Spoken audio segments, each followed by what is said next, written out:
আমি হচ্ছে বৈষম্য বিরোধী ছাত্র আন্দোলনের একজন সমন্বয়ক। আমি কোনো সময় আসলে কোনো জায়গায় পরিচয় দেওয়ার সময় আমার যে পরিচয় আমি একজন হিন্দু সেই পরিচয়টা দেই না। কিন্তু একটা কারণে আজকে দিচ্ছি, কারণ আমরা মনে করি যে এই দেশ, এই যে দেশ, এই একটা আমাদের বাংলাদেশ, এই দেশে সর্বদাই এই যে হিন্দু মুসলমানদের ঐক্যটা সবসময় বিরাজমান ছিল। আমরা একাত্তরে দেখেছি হিন্দুরা যেমন, মুসলমানরা যেমন, সব ধর্ম বর্ণ নির্বিশেষে সবাই যেমন যুদ্ধে নিজের দেশকে স্বাধীন করার জন্য ঝাঁপিয়ে পড়ছে, ঠিক ঠিক সেমভাবে এই কোটা সংস্কার আন্দোলনের মধ্য দিয়ে যে একটা স্বৈরাচারী কাঠামোর পতন ঘটে, সেই পতনের মধ্যে আমরা খেয়াল করলাম যে সকল প্রকারের, সকল স্তরের, সকল ধর্মের, সকল বর্ণের, সকল লিঙ্গের ছাত্ররা এবং জনতারা কীভাবে হচ্ছে ঝাঁপিয়ে পড়ছে। কারণ আমাদের শত্রু আমরা আমরা মানে চিরকালই শাসক শ্রেণী আমাদেরকে আসলে সবসময় দুইটা ভাগে ভাগ করার চেষ্টা করে আসছে, যে সংখ্যালঘু আর সংখ্যাগরু।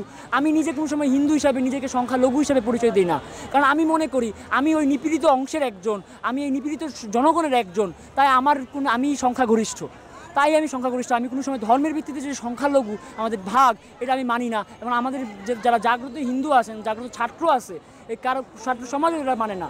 আমরা মনে করি আমরা সবাই পুরো বাংলাদেশি, আমরা বাংলাদেশি আকারেই হচ্ছে যে এই 15 বছরের 16 বছরের যেই স্বৈরাচারী কাঠামো, স্বৈরাচারী শেখ হাসিনা আমাদের উপর বিদ্যমান ছিল, সকল ধর্মের, সকল বর্ণের, সকল লিঙ্গের মানুষদের ঐক্যবদ্ধ আন্দোলনের মাধ্যমে সে তাকে হাঁটাইছি। এবং আমার বিশ্বাস যে হিন্দু এবং মুসলমান যে জনতা এবং সর্বস্তরের জনতা, পাহাড়ি সমতলী সবাই মিলেই আমরা হচ্ছিল নতুন একটা বাংলাদেশ গড়ব, যেখানে কোনো বৈষম্যের ঠাঁই হবে না। সেখানে সব শিশু, সব পথ শিশু থেকে শুরু করে সব শিশু সমান অধিকার পাবে, সবাই হচ্ছিল 3 বেলা খাইতে পারবে, সকলের মৌলিক অধিকার এবং সাংবিধানিক যে মৌলিক চাহিদাগুলো আছে সেগুলো পূর্ণ হবে। ধন্যবাদ।